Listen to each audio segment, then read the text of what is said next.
ओम नमो भगवते वासुदेवाय। हिंदू धर्म में हर एकादशी का विशेष महत्व है।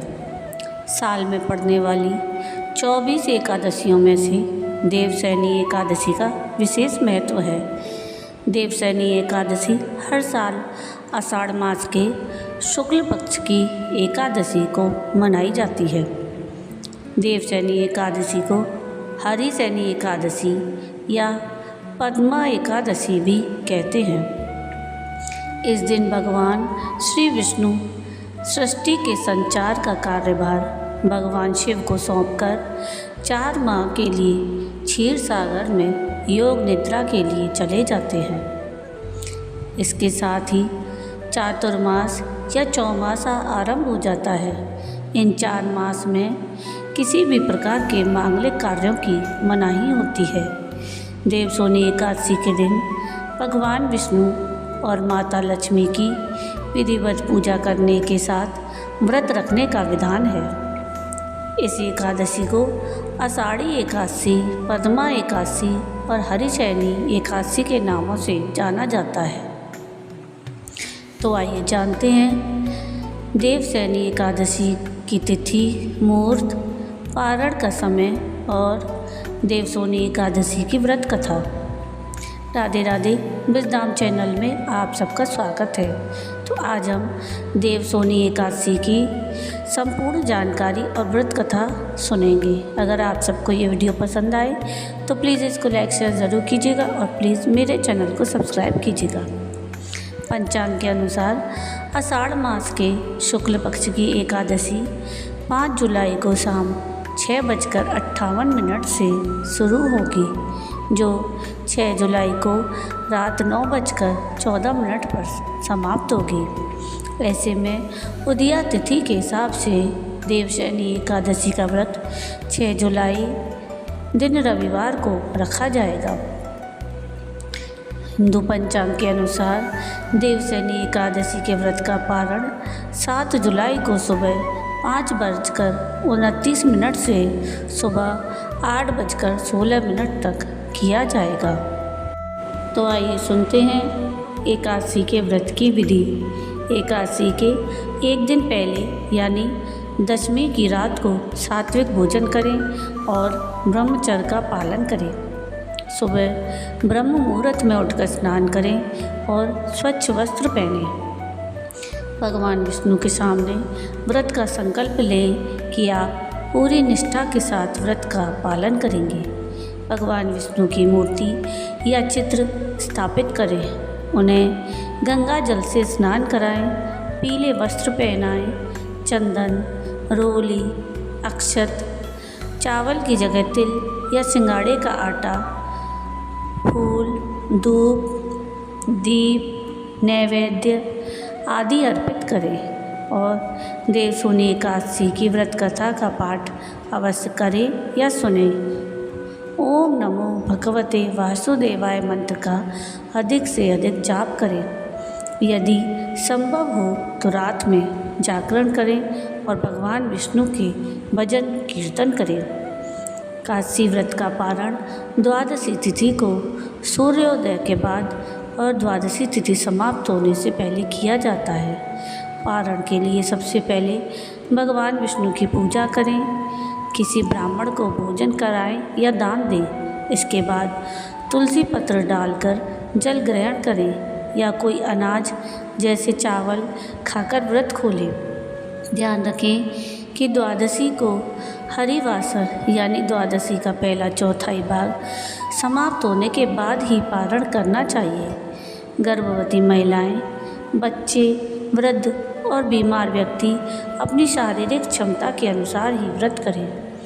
यदि पूर्ण व्रत संभव ना हो तो फलाहार ले सकते हैं या केवल एक समय फलाहार कर सकते हैं। तो आइए अब सुनते हैं देवशयनी एकादशी की व्रत कथा। धर्मराज युधिष्ठिर ने कहा, हे केशव, आषाढ़ शुक्ल एकादशी का क्या नाम है?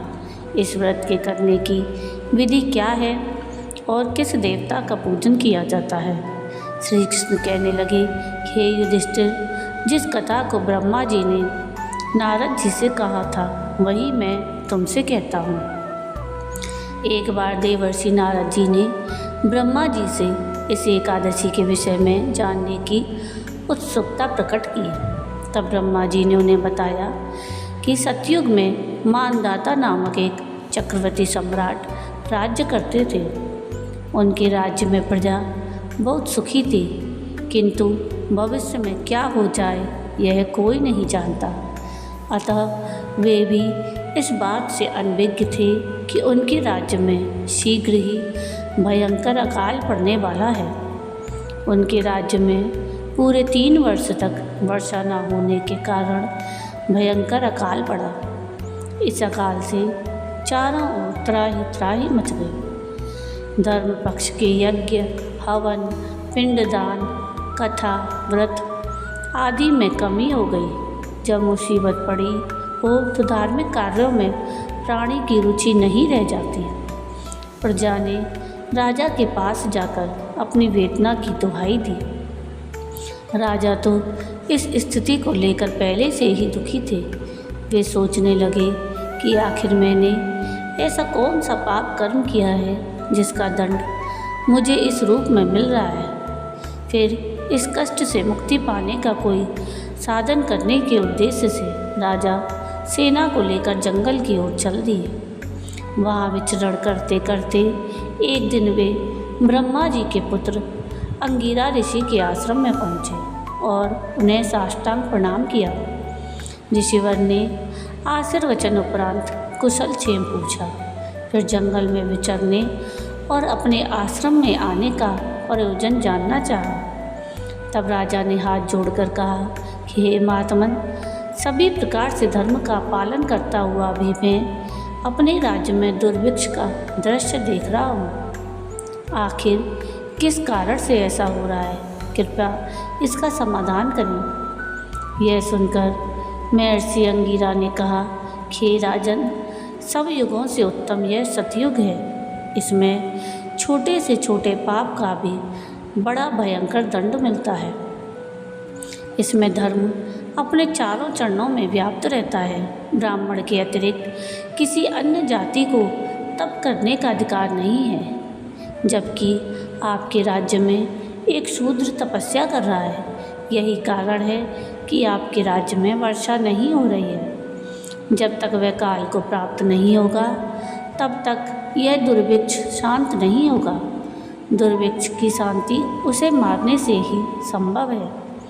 किंतु राजा का हृदय एक निरपराध शूद्र तपस्वी का समन करने को तैयार नहीं हुआ।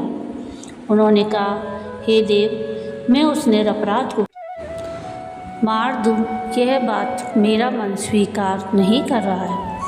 कृपा करके आप कोई और उपाय बताएं। महर्षि अंगिरा ने बताया, आषाढ़ मास के शुक्ल पक्ष की एकादशी का व्रत करें। इस व्रत के प्रभाव से अवश्य ही वर्षा होगी। राजा यह सब सुन अपने राज्य की राजधानी लौट आए और चारों वर्णों सहित पद्मा एकादशी अर्थात देवशोनी एकादशी का विधि पूर्वक व्रत किया। व्रत के प्रभाव से उनके राज्य में मूसलाधार वर्षा हुई और पूरा राज्य धन धान्य से परिपूर्ण हो गया। ब्रह्मवैवर्त पुराण में देवशयनी एकादशी के विशेष महात्म का वर्णन किया गया है। इस व्रत से प्राणी की समस्त मनोकामनाओं की पूर्ति होती है। ओम नमो भगवते वासुदेवाय नमः। तो ये थी देवशोनी एकादशी की संपूर्ण जानकारी और व्रत कथा। आपको मेरा आज का ये वीडियो कैसा लगा मुझे कमेंट करके ज़रूर बताइएगा। और अगर आपको मेरा ये वीडियो पसंद आया हो तो प्लीज़ इसको लाइक शेयर ज़रूर कीजिएगा और प्लीज़ मेरे चैनल को सब्सक्राइब कीजिएगा। और नीचे कमेंट में राधे राधे ज़रूर लिखिएगा। वीडियो पूरा देखने के लिए थैंक यू। राधे राधे।